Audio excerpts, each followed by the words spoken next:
નમસ્કાર સૌને ગજેન્દ્રસિંહ ઝાલાના રામ રામ. જય જવાન જય કિસાન.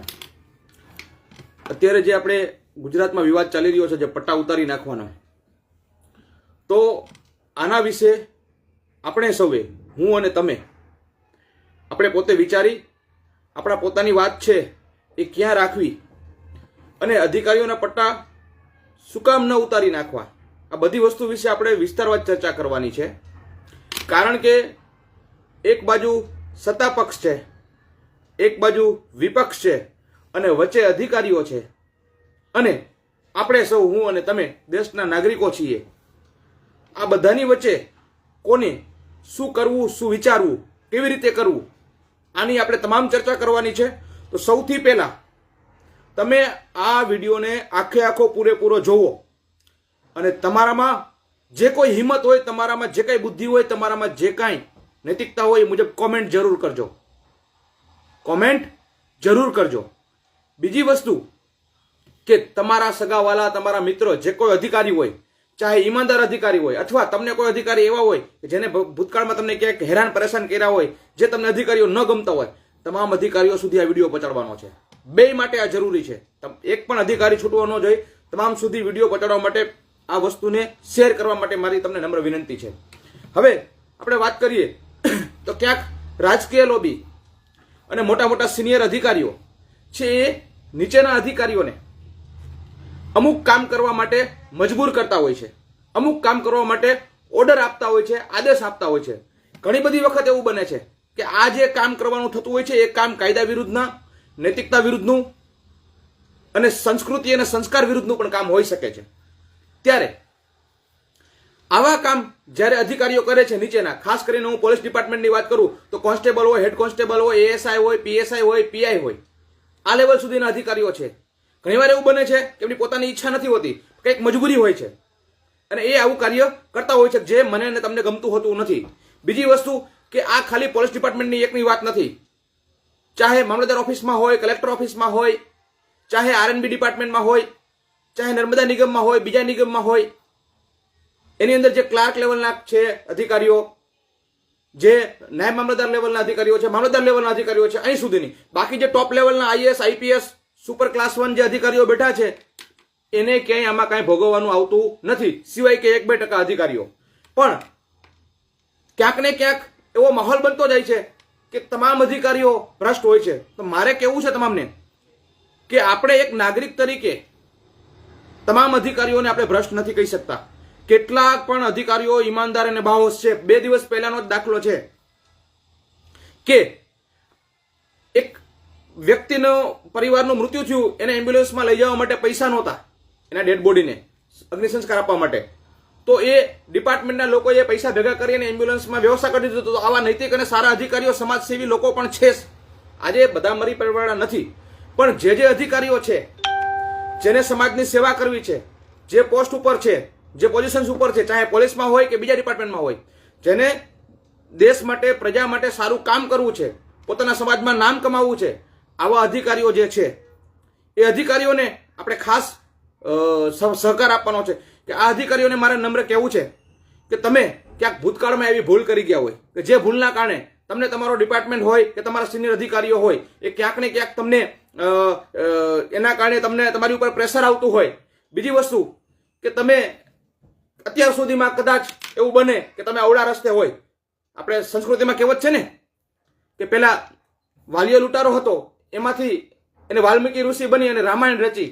તો આવી રીતના તમે ભૂતકાળમાં જે કંઈ કાર્ય કર્યા હોય એ નહીં, પણ હવે તમે નૈતિકતાથી સમાજ સેવા કરવા માંગો છો, તમે નામ કમાવવા માંગો છો, તમારા પરિવાર સાથે ખુશીથી સુખીથી રહેવા માંગો છો, તમે તમારા પરિવારમાં ઇજ્જત કમાવવા માંગો છો, તો તમને સૌને તમારે કોઈના બાપની ચિંતા કર્યા વગર, તમારા કોઈ પણ અધિકારી હોય કે કોઈ પણ નેતા હોય કે તમારા કોઈ પણ સુપર સિનિયર હોય, એની ચિંતા કર્યા વગર તમે જો દેશ સેવા માટે, જનતાના સેવા માટે, તમે તમારી ફરજ નિષ્ઠા બજાવવા માટે તમે આગળ આવો.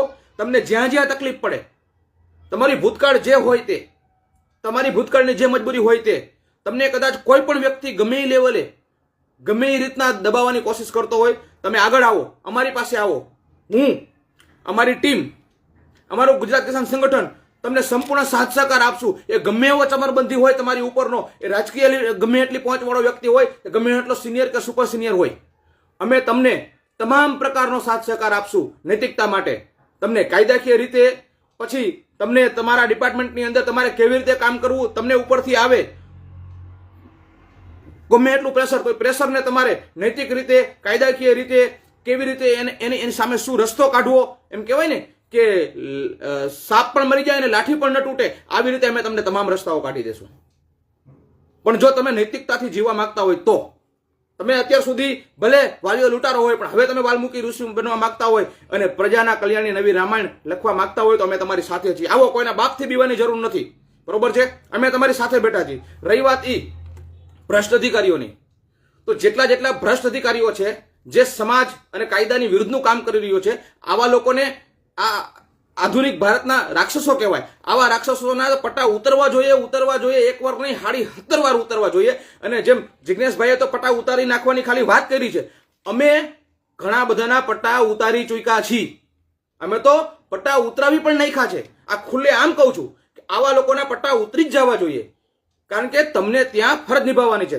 સાથે સાથે મારે પોલીસ પરિવારને અને આ અધિકારીઓના તમામ પરિવારને પણ કહેવું છે કે તમારા ઘરનો, તમારો દીકરો હોય, તમારો પતિ હોય, તો એને, કે તમારા ઘરની દીકરી હોય કે તમારી પત્ની હોય, એને નૈતિકતાપૂર્ણ એની જવાબદારી નિભાવવા માટે, નોકરી કરવા માટે તમારે પણ સાથ સહકાર આપવો પડશે. તમે જે ખોટી અપેક્ષાઓ રાખશો એના કારણે એની ઉપર પ્રેશર આવે વધારે પૈસા કમાવાનું, જે મુજબની નોકરી છે, જે મુજબનો પગાર છે, એ મુજબનું જીવન ધોરણ અપનાવો. અને પછી શું થાય છે, એને ક્યાંકથી સાઈડની ઇન્કમ માટે વિચારવું પડે છે, અધિકારીઓનો ભોગ બનવું પડે છે, ઉપરથી અધિકારીઓનું પ્રેશર હોય, અધિકારીઓનો ગુલામ બને, અને ઘરે તમારી આશાઓ વધારે હોય, અને ક્યાંક ને ક્યાંક આ વ્યક્તિ છે કાં વ્યસને ચડી જાય છે. આપણે જોયું છે ઘણા બધા અધિકારીઓ અત્યારે વ્યસનના રવાડે છે, અને ક્યાંક ને ક્યાંક કેટલાક અધિકારીઓ સુસાઇડ પણ કરી લે છે. આ તમારે પણ વિચારવું પડશે. અને જ્યારે આવી ઘટના ઘટશે ને તમારા પરિવારમાં, ત્યારે તમે જે આ બધું અત્યારે જે તમને સારું લાગે છે ને, એ બધું તમારું ભૂસાઈ જશે. તમે તમારા પુત્ર કે પુત્રી, તમારા ઘરના સદસ્ય જે પણ નોકરી કરે છે, એને તમે નૈતિકતાની હિંમત આપો. તમે એને કહો કે આપણો જેટલો પગાર છે એમાં આપણે ઈમાનદારીથી કોલર ઊંચો કરીને જીવશું. આપણે ઈમાનદારીથી કોલર ઊંચો કરીને જીવશું. કોઈની બાપની ગુલામી નથી કરવી, આપણે આપણી ફરજ નિભાવી છે. એટલે તમારી પણ નૈતિક જવાબદારી છે. અને જે લોકો અત્યારે આ પોલીસ પરિવારને એ બધા જે છે અત્યારે પ્રોટેસ્ટ કરી રહ્યા છે, તો હું તમને એમ કહું છું કે જ્યારે પોલીસ ડિપાર્ટમેન્ટના અધિકારીઓ ખૂબ દબાણ, પ્રેશરથી જ્યારે સુસાઇડ કે આપઘાત કરે છે, ત્યારે તમે કેમ નથી આંદોલન ઉપર ઉતરતા? ત્યારે તમને શું થાય છે? અને રહી વાત મારી દ્રષ્ટિએ જિગ્નેશભાઈ મેવાણીની જે વાત છે, હું એમના શબ્દો નથી કહેતો, પણ જે વાત છે એ વાત તો 100% સાચી છે કે ગુજરાતની અંદર ડ્રગ્સ દારૂ ન વેચાવા જોઈએ અને અધિકારીઓએ નિષ્ઠાપૂર્વક કામ કરવું જોઈએ. આમાં શું એને ખોટી વાત કરી છે? અને એમાં તમે એની સામે વિરુદ્ધમાં તમારી ઈમાનદારી ઉપર ક્વેશ્ચન માર્ક આવે છે. જે તમે આંદોલન ઉપર ઉતર્યા ને પરિવારો, અધિકારીઓ તો ઠીક છે, પણ અધિકારીના પરિવારો ઉપર પણ એમની ઈમાનદારી ઉપર ક્વેશ્ચન માર્ક ઉઠે છે. એટલે આ વસ્તુ છે એ તમારે વિચારવી જોઈએ. તમને 5 જણા વ્યક્તિ કહે, પણ આપણે કેટલી નિષ્ઠાથી કામ કરીએ છીએ એ આપણી નિષ્ઠા બતાવવી જોઈએ. એટલે કોઈ પણ અધિકારીઓ છે જે ગુજરાતની જનતાની સેવા કરવા માંગે છે, ખેડૂતોની સેવા કરવા માંગે છે, આ મોટા ભાગના અધિકારીઓ આપણા ખેડૂતોના દીકરા દીકરીઓ છે. ઉપર બેઠેલા જે આકાઓ છે ને, એ આકાઓ આમને કઠપુતળીની જેમ રાખી ખોટા આડાઅવડા ગમે એમ કરીને કામ કરાવતા હોય છે. એ અધિકારીઓને પણ ઘણીવાર ખબર નથી હોતી, ઘણીવાર મજબૂરી હોય છે. તમારે કોઈના બાપથી બીવાની જરૂર નથી. તમામ અધિકારીઓ આવો, અમારો કોન્ટેક્ટ કરો, અમે તમારી સાથે છીએ. ભલે તમારી ભૂતકાળની ગમે એવી ભૂલ હોય, તમે ગમે એવું તમારે મગજમાં તમે ટેન્શન કાઢી નાખો. અને બીજી વસ્તુ, ગમે એવું પ્રેશર હોય, મહેરબાની કરીને કોઈ પણ અધિકારીને, ડિપાર્ટમેન્ટનું પ્રેશર હોય, કોઈ અધિકારીનું પ્રેશર હોય, ખોટા કામ કરવા માંગતા હોય, તમે ખોટું ન કરવા માંગતા હોય, તમારી ઉપર પ્રેશર હોય, મહેરબાની કરીને ના વ્યસને ચડતા, ના કોઈ આડું પગલું ભરતા, અમારો સંપર્ક કરો, અમે તમારી સાથે છીએ. તમામ રસ્તાઓ અમે તમને કાઢી દેશું. અને રહી વાત ઘણા બધા ખાસ કરીને પોલીસ પરિવારને 100% બદનામીની દ્રષ્ટિએ જોવે છે. 100% બદનામ નથી. અમે પોલીસ સ્ટેશને અવારનવાર જઈએ છીએ. ઘણા બધા અધિકારીઓ અમને એવું મળે છે કે અમે ફેમિલી મેટરમાં મહિલા પોલીસ સ્ટેશને ગયા હોય તો ત્યાં 2 પરિવારનું છે એ FIR ફાટે એ પહેલા 2 પરિવારને બોલાવી અમારી હાજરીમાં બેની સુલે શાંતિ કરાવી, સમજણ ઊભી કરી અને શાંતિપૂર્ણ રીતે ત્યાં ઘણા બધા આવા પ્રોબ્લેમોના, ડિસ્પ્યુટના નિકાલ કરે છે. આવા અધિકારીઓ પણ છે, અમે જોયા છે, અમે સાથે બેસીએ છીએ. બીજી વસ્તુ, ઘણી બધી જગ્યાએ ઘણા બધા પ્રશ્નો હોય જે તે, તો એ પ્રશ્નોની અંદર પણ ઘણા પોલીસ અધિકારીઓ એવા છે કે જે ત્યાં નિવારણ લાવી દે છે, સમજણ ઊભી કરે છે. આવા અધિકારીઓ પણ છે. હમણાં આપણે જોયું તો ટંકારામાં પૂર આવ્યું હતું ત્યારે 2 વર્ષ પહેલા એક પીએસઆઈ સાહેબ હતા, દીકરીને ખંભે બેસાડી અને પૂરમાંથી બહાર કાઢતા હતા. તો આવા અધિકારીઓને મારે તમારા સાથ સહકારને સન્માનિત નહીં કરવા જોઈએ? શું બધાને એક જ લાઈનમાં ઉભા રાખવાના? આ 2 દિવસ પહેલા અમે તમને દાખલો આપ્યો કે 35,000 રૂપિયા જેટલું રકમ ભેગી કરી અને એ ડેડ બોડી પહોંચાડવાની વ્યવસ્થા કરી. આ પોલીસ અધિકારીઓ જ હતા. અને હું તમને કહું છું, છે ભ્રષ્ટ અધિકારીઓ છે. અને આ ભ્રષ્ટ અધિકારીઓને હવે છે ને તમને કહી દઉં છું, ભ્રષ્ટ અધિકારીઓ તમે ચેતી જાઓ તમારા પરિવારની અને તમારી પોતાની ચિંતા કરો. આ કેટલાય જેલમાં બેઠા છે એને પૂછો. જે તે વખતે રાજકીય લોકો એને આદેશ આપતા હતા, જે તે વખતે એના સિનિયરો એને આદેશ આપતા હતા, અત્યારે જાય છે એ કઈ જેલમાં મળવા, ટિફિન દેવા જાય છે કોઈ? તમારી આજ હાલત થશે. તમે સુધરી જાઓ, તમારી નૈતિકતા, ઈમાનદારી, તમારી ફરજ નિભાવો અને જે પગાર છે એ પગારમાં મુજબનું જીવન ધોરણ કરો. અને હા, તમારા પગાર ઓછા હોય, તમારા સ્કેલ ઓછા હોય, બીજા રાજ્યની કમ્પેરિઝન્સમાં તમને અન્યાય થતો હોય તો હું તમને એમ કહું છું કે પોલીસ પરિવાર હોય ચાહે બીજા અધિકારીઓનો પરિવાર હોય, તમારા પગાર વધારવા માટે બંધારણની રીતે તમે લડો, આંદોલન કરો. અમે તમારી સાથે છીએ. આજે ગુજરાતના બીજા રાજ્યની અંદર પોલીસોને જેટલો પગાર મળતો હોય, ક્લર્કને જેટલો પગાર મળતો હોય એટલો ગુજરાતના અધિકારીઓને પણ મળવો જોઈએ. અને બીજી વસ્તુ કે તમે એકવાર ઈમાનદાર બનશો, આજે તમે જોવો તો ખરા થોડાક પૈસાઓ માટે તમારી હાલત શું છે. તમારી પાસે